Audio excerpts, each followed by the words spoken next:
What is the foul? Fingers. Say to the face. What? Slap.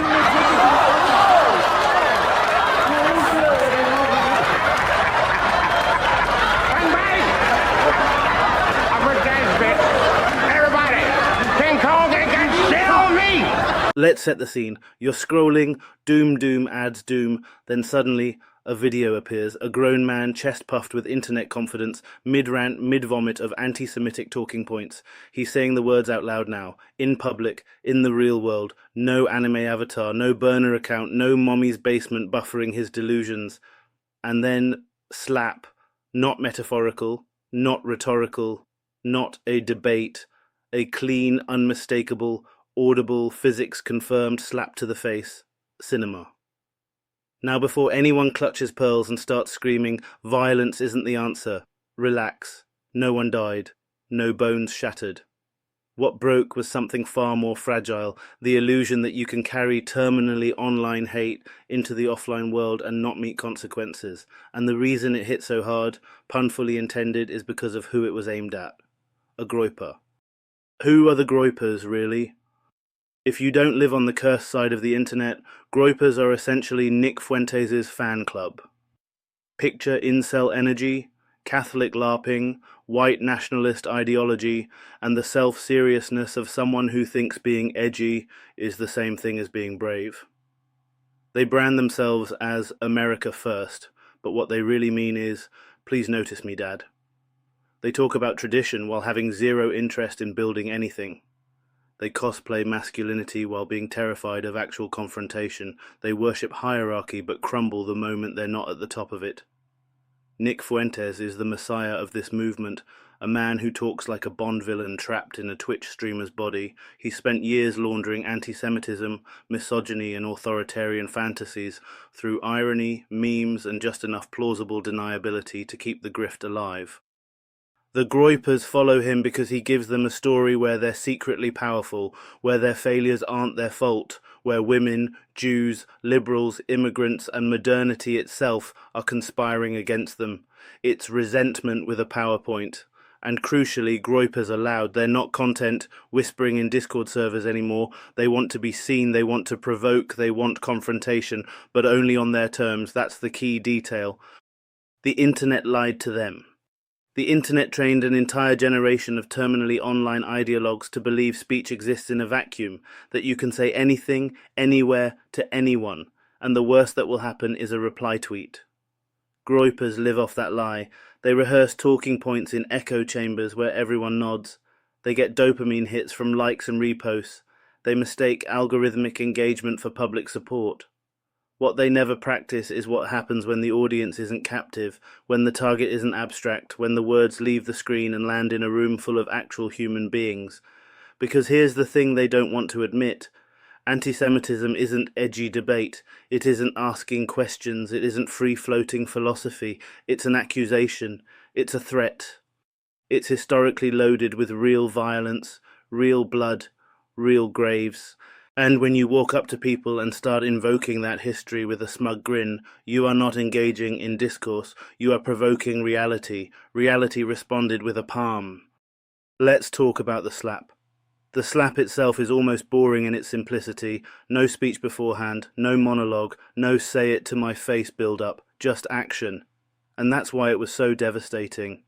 Because groypers are trained for debate. They are not trained for consequences. They expect arguments, they expect counterpoints, they expect someone to quote statistics or ask them to clarify definitions. They do not expect immediate social feedback. The slap wasn't about winning, it wasn't about optics, it wasn't about moral philosophy, it was a hard reset. A reminder that speech is not magic. Words do not float above the world untouched. When words target people, when they dehumanize, when they threaten, the world sometimes answers back, not with essays, with boundaries.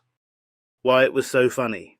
Let's be honest, it was funny, not because violence is inherently hilarious, but because the moment punctured a fantasy. Groypers cultivate an image of themselves as brave truth-tellers, warriors against degeneracy, fearless men standing against the tide. And then reality taps them on the cheek and suddenly they look exactly like what they are.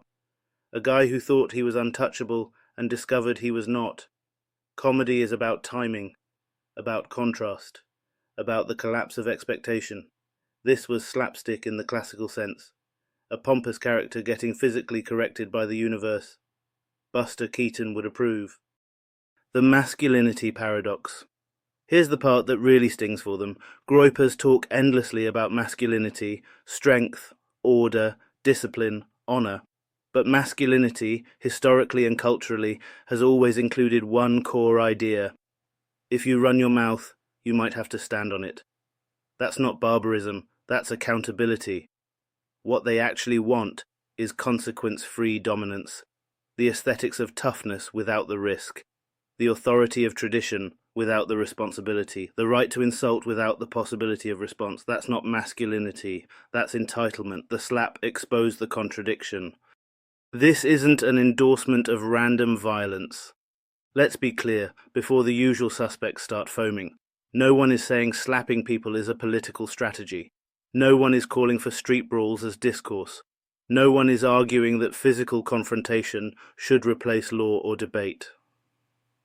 What people are reacting to is the shattering of an illusion. The illusion that hate speech is just speech.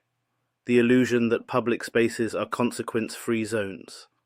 The illusion that minorities are obligated to absorb abuse politely forever.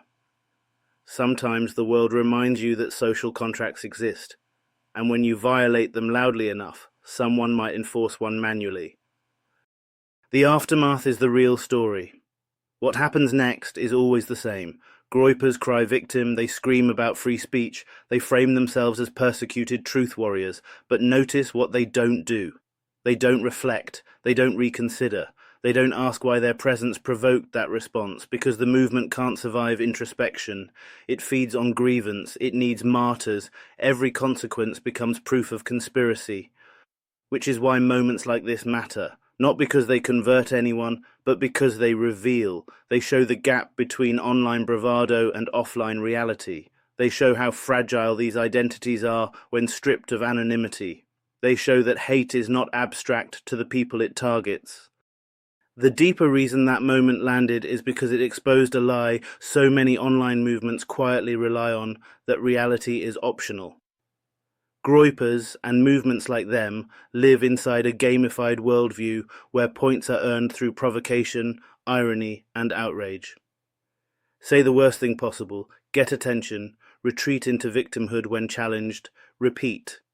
It is a loop that rewards escalation while insulating the speaker from consequence. The slap broke the loop.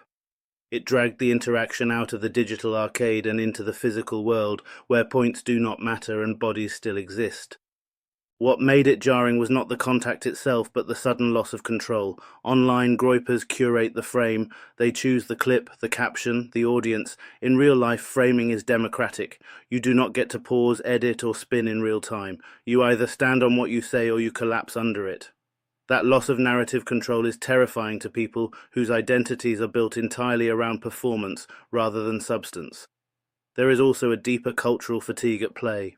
For years, marginalized people have been told to respond to hatred with endless restraint, education, and emotional labor, to always be calm, always be patient, always be the bigger person. Meanwhile, the provocation escalates, the rhetoric hardens, and the humanity of the targets is treated as negotiable. At some point, restraint stops looking like virtue and starts looking like permission. The slap symbolized that exhaustion, not as policy, but as instinct.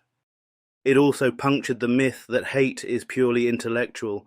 Antisemitism, racism, misogyny, and authoritarian fantasies are not abstract ideas floating in a seminar room. They are historically embodied forces that have led to violence, dispossession, and death. When someone invokes those ideas casually, they are not just speaking, they are signaling alignment with harm. Pretending that such speech should be met only with polite rebuttal ignores the lived memory attached to it. None of this makes violence virtuous, it makes context unavoidable. Social order is not maintained solely by laws and comment sections, but by shared boundaries. When those boundaries are crossed loudly and repeatedly, enforcement eventually appears, sometimes clumsy, sometimes unscripted, sometimes uncomfortable to watch. That does not mean it should be celebrated as a model. It means it should be understood as a warning. The final irony is that groypers crave exactly this kind of reaction, but only in theory. They want outrage, not confrontation. They want fear, not resistance. The moment resistance shows up embodied, immediate and unsanctioned, the performance collapses. What remains is not a warrior or a dissident, but a person shocked to discover that the world is not obligated to tolerate everything they say. That realization, more than the slap itself, is what truly stung. It reminds everyone watching that courage is not provocation without risk, but accountability with presence, and that the distance between speech and consequence only exists as long as society agrees to maintain it for everyone. Not left, not right, just real.